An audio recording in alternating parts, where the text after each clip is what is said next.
Salut à tous mes petites cacahuètes, c'est le retour de Kéké dans nos vergers. Magnifique tempête de ciel bleu encore aujourd'hui. Donc on va continuer sur notre petit cheminement Tama à la main. Et on va apprendre aujourd'hui le lighthouse, le phare. On va poser notre Ken sur la base cup, sur la Tama. Attention, grosse subtilité, va falloir être fin dans la réception de notre Ken.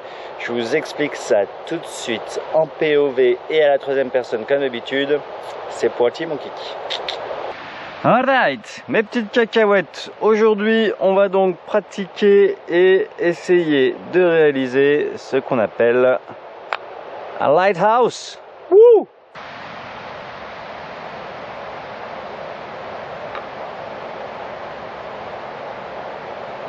Alors, qu'est-ce qu'il me faut pour un bon lighthouse? Trois choses importantes. Une bonne prise de Tama, souple mais ferme. Il va me falloir un Ken bien stable avant le pull-up.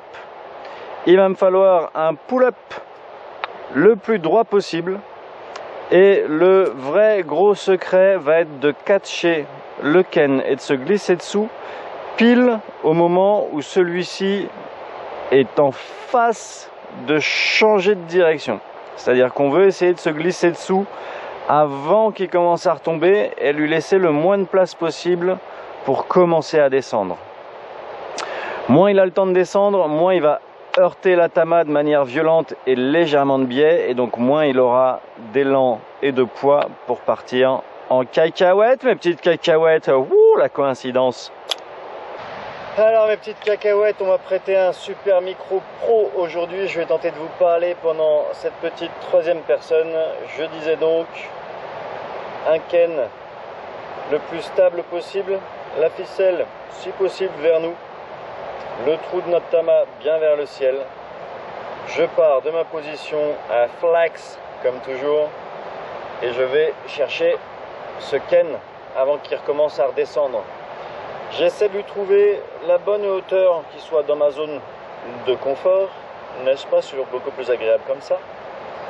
Et je viens le récupérer donc avant qu'il ne commence à tomber, ou au tout début qu'il commence à tomber, et je l'accompagne et je l'amortis un tout petit peu. Ok?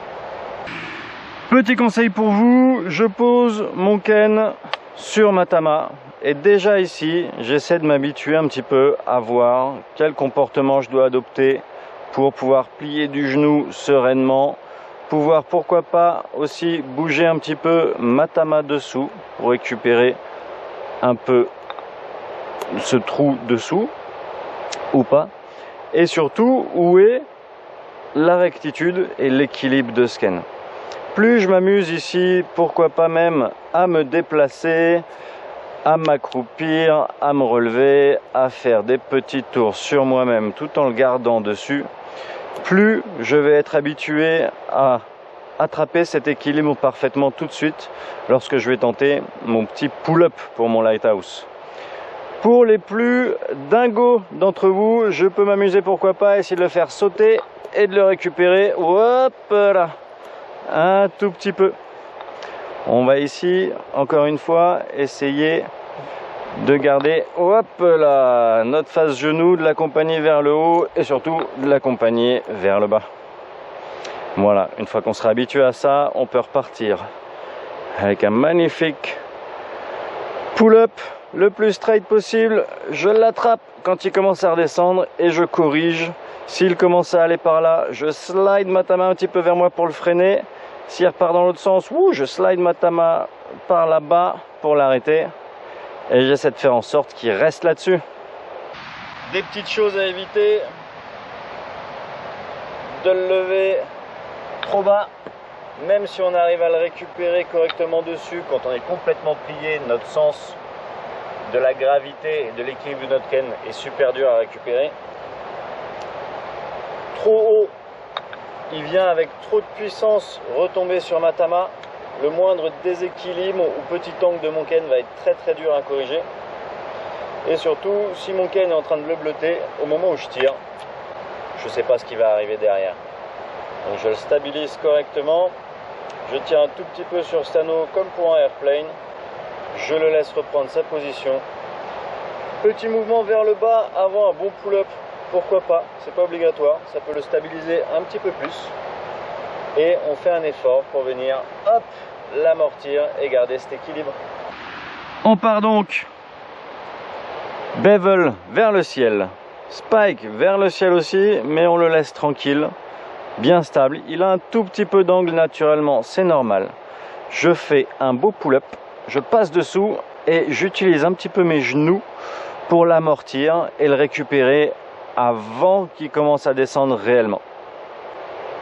Je veux réellement le récupérer au ce petit moment de zéro gravité où il est entre le chemin vers le haut et le chemin vers le bas, cette toute petite courbe. Je me colle pas loin dessous et je l'amortis un tout petit peu.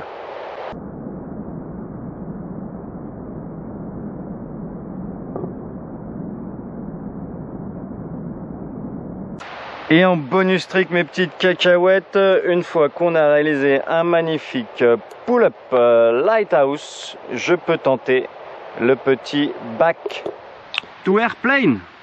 J'espère que vous m'avez suivi et que ça va être dans vos petites cordes à vous.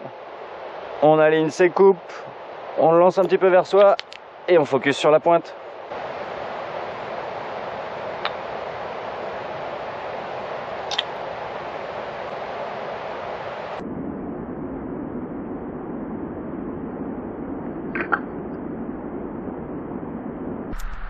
Et voilà mes petites cacahuètes, c'était le tuto Lighthouse. J'espère avoir été clair et vous permettre de loquer ce petit trick vite et bien. Ça va devenir un incontournable, on y revient encore et encore et encore, quel que soit notre temps de pratique.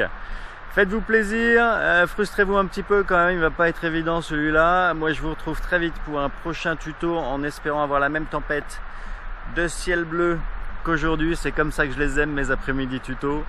Prenez bien soin les uns des autres, je vous revois vite comme je disais. Peace.